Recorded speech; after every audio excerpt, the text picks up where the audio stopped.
नमस्कार, मैं हूं स्मिता उपाध्याय और आप देख रहे हैं आज की खबर। सोशल मीडिया पर हाल ही में एक वीडियो वायरल हुआ था जिसमें एक लड़की कैब ड्राइवर को सरेआम थप्पड़ पे थप्पड़ मार रही थी, जिसको देखने के बाद लोगों का गुस्सा देखने को मिल रहा है, लोगों का मिला जुला रिस्पॉन्स आ रहा है। आइए जानते हैं कुछ लोगों से कि उसका इस मामले में क्या राय है। सर, आप अगर उस कैब ड्राइवर की जगह पे होते तो आप क्या करते? क्या आपका प्रियदर्शनी का यूं उसको सरेआम थप्पड़ मारना अच्छा लगा था? देखिए, मुझे क्या किसी को भी नहीं अच्छा लगा होगा उसका थप्पड़ मारना, उसको जिस तरीक़े से उसने उसको थप्पड़ मारा। ये इंसान अपने सेल्फ़ डिफेंस में अगर करे या उसको कोई लड़की कोई छेड़ रहा हो या उसके रिफ्लेक्स में किसी को झापड़ मार दे तो वो समझ में आता है कि चलिए ठीक है, उसने उसको झापड़ भी मारा और बिल्कुल मारना चाहिए ऐसी जगहों पे झापड़। लेकिन जहाँ पर एक इंसान की गलती नहीं है, चलिए ठीक है, आपको लगा उसकी गलती है, आप उसको 2 झापड़ मार देती, फिर कन्फ्रंट कर लेती, उसके बाद सॉरी बोल देती। 25 झापड़ मारने का क्या मतलब है? नारी शक्ति का गलत गलत साफ साफ यहाँ पे दिख रहा है कि उसको वो चीज़ें दी गई हैं, उसको अगर प्रिविलेजेस दिए गए हैं तो उसका वो गलत इस्तेमाल कर रही हैं साफ साफ। और ये ऐसे नहीं, ये केस हमारे सामने आया है ना, ये बात समझ रही है ना। बहुत जगह ऐसा होता है कि केसेस सामने नहीं आते तो हम लोग को पता भी नहीं चलता है। तो वो तो just because of social media हम लोग को देखने को मिला, तब हम लोग ने उसको समझ में आया कि हाँ किस तरीके से उसकी गलती थी। आप फिर देखें उसको फिर टीवी एंड ऑल पर, तो वो तब भी कह रही है कि हमारी कोई गलती नहीं है, 100 लोगों ने हमको मारा और ये हुआ हमारे साथ, वो हुआ। प्रियदर्शनी का कहना है कि जो कैब ड्राइवर था उनको कुचलने वाला था। जी जी, उनका कहना ही है। अब उनके कहने पे आप क्यों, मतलब ये तो साफ साफ क्लिप है, फुटेज है, आप देख सकती हैं उनके कहने से क्या होता है। गाड़ी रोकी गई है, अगर उन्होंने ठोका होता तो वो खड़ी थोड़ी ना होती वहाँ पर, है कि नहीं? आप अगर कैब ड्राइवर की जगह पे होते तो आप क्या करते? देखिए सिंपल सी बात है, हम अगर कैब ड्राइवर की जगह पे होते तो मैं तो ना बर्दाश्त करता। और ये यहाँ पे कहना, कुछ लोग कहेंगे कि नहीं ये गलत है, आप क्यों उल्टा नहीं मार सकते, लेकिन एक लिमिट होती है मैम। अगर आपके साथ इस तरीके का अत्याचार हो रहा है तो आपके हाथ खुले हुए हैं, बंधे नहीं हैं, बिल्कुल, चाहे लड़की हो चाहे लड़का हो। लेकिन ऐसा कहा जाता है कि औरतों पर हाथ उठाना गलत है। बिल्कुल, मैं कब कह रहा हूँ कि औरतों पर हाथ उठाना सही है? ये किस तरीके की औरत हैं आप हमको ये बताइए, है ना। मतलब औरतों पे हाथ उठाना गलत है भाई, समझ रही है मेरी बात को? औरतों का काम तो ऐसा नहीं होता कि घर पे चौराहे पे खड़े होकर के किसी इंसान को 25 झापड़ मारे। सर, हाल ही में सोशल मीडिया पर एक वीडियो वायरल हुआ था, आप सबने देखा होगा कि एक लड़की जिसका नाम प्रियदर्शनी था वो कैब ड्राइवर को सरेआम बीच सड़क पर थप्पड़ पे थप्पड़ मार रही थी। इस मामले में आपकी क्या राय है? जी, सबसे पहले तो मेरा ये कहना है कि सोशल मीडिया और जगह जगह पे इसको एक लड़का लड़की के मामले में इसको तूल दिया गया है। बट मेरे हिसाब से ये सिर्फ लड़का लड़की का मामला नहीं है, ये बात है एक अपर क्लास और लोअर क्लास के बीच में जैसा हम लोग बिहेव करते हैं। नॉट इवन लड़का लड़की, हम लोग कैब ड्राइवर्स, रिक्शा वाला, ई रिक्शे वाले, वेटर्स, हम लोग क्या ये सोसाइटी में एक ऐसा बना दिया गया है कि हम लोग जाते तो हम लोग उनसे ऊपर हैं, वो भी एक इंसान है हम लोग जैसे ही, और वो लोग भी अपनी ज़िंदगी में अपना कुछ कमा रहे हैं, उनकी भी सेल्फ़ रिस्पेक्ट है। तो वो जो उस लड़की ने किया वो तो गलत था ही था, बट ये चीज़ नहीं करनी चाहिए कि उसको सिर्फ लड़का लड़की का मामला बना दिया गया है। उसको ऐसे देखना चाहिए कि अगर कोई आपसे नीचे है तो आप उसकी रिस्पेक्ट करिए, क्योंकि उससे कोई चीज़ घटेगी नहीं, आपको ही उनसे रिस्पेक्ट मिलेगी और वो भी आपसे अच्छा बिहेव करेंगे। मेरे हिसाब से तो यही था। और जो भी उस लड़की ने किया बहुत गलत था। अगर मेरे साथ ऐसा होता तो शायद मैं भी अपने हाथ नहीं रोक पाता, मैं भी उसको रिस्पॉन्स करता, जो कि गलत था। और मैंने उसकी कुछ पिछली वीडियोस भी देखी हैं जिसमें उसने बदतमीज़ी करी है अपने कॉलोनी वालों से भी।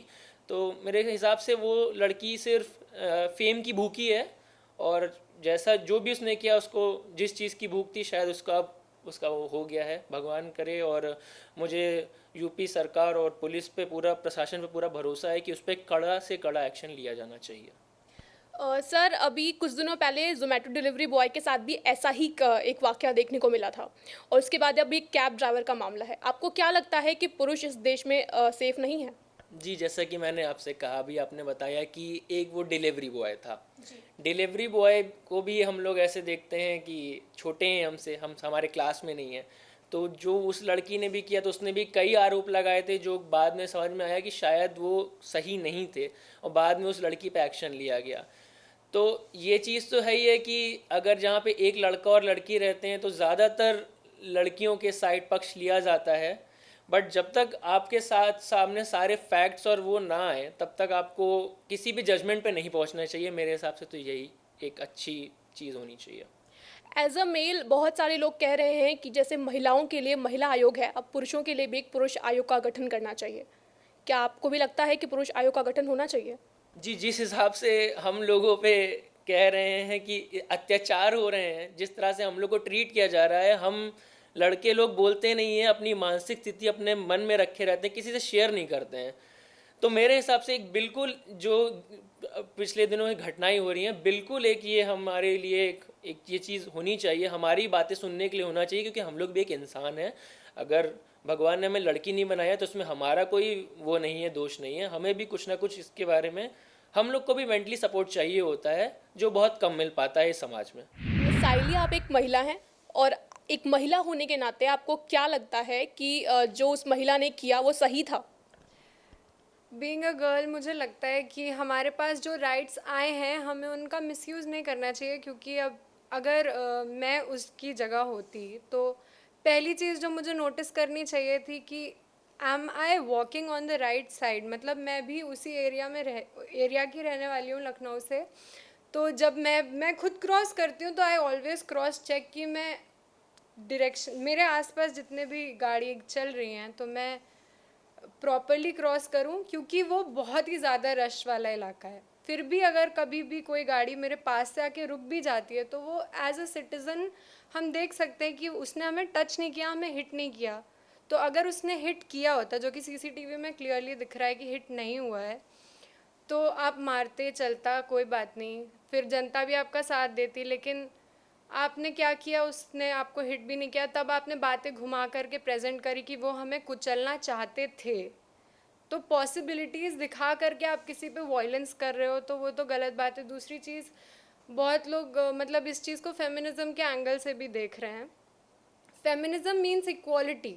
फेमिनिज्म डजंट मीन्स कि लड़कियां लड़कों से ऊपर हैं। तो I being a believer in the idea of feminism, मैं चाहती हूँ कि लड़कियों का ये परसेप्शन चेंज हो जाए कि हम, अगर हमारे साथ कुछ गलत हो रहा है या हमें ऐसा लग रहा है कि हमारे साथ गलत हो रहा है, तो हम कुछ भी बिना सोचे समझे चाटे पे चाटे दे सकते हैं। क्योंकि ऐसा राइट हमारे देश में लड़कों को तो नहीं है। कभी अगर बाय चांस कभी लड़के ने ऐसा किया, या उसी लड़के ने अगर अपने सेल्फ डिफेंस में ही पलट के उस लड़की को मार दिया होता, तो भी इस चीज़ का इशू बहुत ज़्यादा बन जाता है, जितना अभी है उससे भी ज़्यादा बन जाता है। एंड फिर लोग इसमें एंगल जोड़ने लगते कि मतलब जो नारेबाजी होती है, बॉलीवुड फिर इसमें इन्वॉल्व होता। और दूसरी चीज़, मुझे ऐसा लगता है कि उस लड़की के कुछ एंगर इश्यूज़ भी हैं, बिकॉज इतना अग्रेसिवली आप किसी पे अगर वॉयलेंस दिखा रहे हो, दैट टू जबकि उस सामने वाले की कोई गलती नहीं है, तो दैट सिंपली प्रूव्स कि आप या तो आप सोशियोपैथ हो, दूसरी चीज़, या तो फिर आपका कुछ पर्सनल एंगर इशू है जो कि आप किसी और पे ही निकाल रहे हो। आप रिफ्लेक्ट कर रहे हो कि मुझे। और हाँ, उस लड़की ने बयान में ये भी बोला था कि मैंने इसलिए मारा क्योंकि मैंने बहुत मार खाई है। तो आपने अगर किसी और से मार खाई है तो आपका कोई लेना देना नहीं उस इंसान से। आप उसका फ़ोन तोड़ रहे हो, आप उस पर आरोप लगा रहे हो कि मुझे कुचलना चाहता था। तो इस तरह से पॉसिबिलिटीज़ पे तो कोई फिर हर कोई एक्शन ले कि उस लड़के ने मुझे घूरा था तो मुझे लग रहा था कि वो मेरा रेप कर सकता है तो मैंने उसे थप्पड़ मार दिया। ज़रूरी नहीं है कि उस लड़के का इंटेंशन वैसा रहा हो। अब वैसे ही अगर लड़के भी बिहेव करना स्टार्ट कर दें तो it will be a big issue. तो लड़कियों को भी इस चीज़ को देख के चलना चाहिए कि कहाँ किस तरह से डील करने की ज़रूरत है, और जो राइट्स उनके पास है उसका मिसयूज़ नहीं करना चाहिए। सो बीइंग अ फीमेल, आपको क्या लगता है कि प्रियदर्शनी को आके माफ़ी मांगनी चाहिए? ज़रूर मांगनी चाहिए। और जो वो उसके बाद भी मीडिया से बात करते करते बोल रही हैं कि मेरा हाथ तोड़ दिया, तो ऐसा मतलब हाथ टूटने के बाद एक दिन आप क्रेप बैंडेड लगा रहे हो, उससे एक दिन पहले ही, जस्ट एक दिन पहले आप ऐसे ही घूम रहे थे कि मेरा हाथ 2 दिन पहले टूटा था और 2 दिन पहले सही हो गया, 2 दिन बाद सही हो गया। तो मतलब ये चीज़ें क्लियरली, एक क्लियर पिक्चर इंसान के आँखों में बन रही है कि आप झूठ बोल रही हैं। दूसरा, आपके और भी प्रीवियस वीडियोस वायरल हो रहे हैं जिसमें मैंने कल एक वीडियो देखा, उसमें ही शी वॉज टेलिंग कि आप अपने घर में ये कंस्ट्रक्शन करा सकते हैं, आप नहीं करा सकते। तो आपके पड़ोसी हैं, वो जो भी कंस्ट्रक्शन करा रहे हैं, that is their personal choice. आप कौन होती हैं बीच में ये सब बोलने वाली? और इवन अगर किसी का कोई पॉलिटिकल ओपिनियन है, जैसे उस वीडियो में शी वाज सेइंग कि आप हमारे प्राइम मिनिस्टर को बुरा नहीं कह सकती हैं, तो we should always respect somebody's personal opinion. तो अगर वो नहीं सपोर्ट करना चाहते हमारे प्राइम मिनिस्टर को, तो इट्स नॉट अ क्राइम कि आप पुलिस को बुला करके उनसे बोल रही हैं कि ये कैसे बोल रहे हैं प्राइम मिनिस्टर को, क्योंकि हर कोई ओपिनियटेड है। It's a democratic country, so I believe that she has to apologise. Social media पर जो प्रियदर्शनी का वीडियो वायरल हुआ था, उसमें वो लगातार थप्पड़ पर थप्पड़ उस कैब ड्राइवर को मार रही थी। वहाँ पर पुलिस भी मौजूद थी, लेकिन पुलिस वहाँ सिर्फ खड़ी थी मूक दर्शक बनकर, उसने कुछ भी नहीं किया। आपको क्या लगता है, पुलिस को कुछ करना चाहिए था? यस मैम, ज़रूर उन्हें कुछ करना चाहिए था। मैंने जब वो वीडियो देखा तो मैं खुद हैरान रह गया कि पुलिस वाला वहीं पे खड़ा हुआ था, बट उसने कुछ भी नहीं किया। ना ही उन्होंने उससे छोड़ने एक दूसरे को छुड़ाने की कोशिश की, और ना ही उनके बीच में कोई समझौता करवाया, ना ही कुछ हुआ। और वो बस मूक दर्शक बन के वहाँ पे बैठे रहे और देखते रहे हर चीज़ को, पर उन्होंने कोई एक्शन नहीं लिया। ये मुझे भी बहुत हैरान करने वाला लगा। बट जो भी है, मुझे लगता है कि पुलिस को कार्रवाई करनी चाहिए थी। और बातें सुनने में आ रही हैं कि जो पुलिस है उसने उल्टा कैब ड्राइवर को ही जेल में डाल दिया या ऐसा कुछ हुआ है। तो ये चीज़ें बहुत गलत हैं, बहुत शर्मनाक हैं। ऐसी चीज़ें नहीं होनी चाहिए। उनको एक पुलिस वाला था जो वहीं पे था, उसने वो सब चीज़ें देखी हुई थी, तो उसको देखना चाहिए था ये कि ऐसा नहीं होना चाहिए था। वीडियो में साफ तौर पर देखा जा सकता है कि कैब ड्राइवर बार बार महिला पुलिस की डिमांड कर रहा था। वो कह रहा था कि महिला पुलिस को बुलाया जाए, ये मुझे बेवजह थप्पड़ मार रही हैं। इस पर आपकी क्या राय है? जी, बिल्कुल सही वो कह रहा था कि महिला पुलिस वाले को वहाँ पे बुलाना चाहिए था, और ये जो उसे रोकने की कोशिश करनी चाहिए थी, बट ऐसा कुछ भी देखने को नहीं मिला। और उस लड़की ने उस कैब ड्राइवर को 22 थप्पड़ मारे हैं, ये सभी ने देखा है। ये उसके साथ गलत हुआ है, नाइंसाफ़ी हुई है, और इसके ऊपर कार्रवाई होनी चाहिए।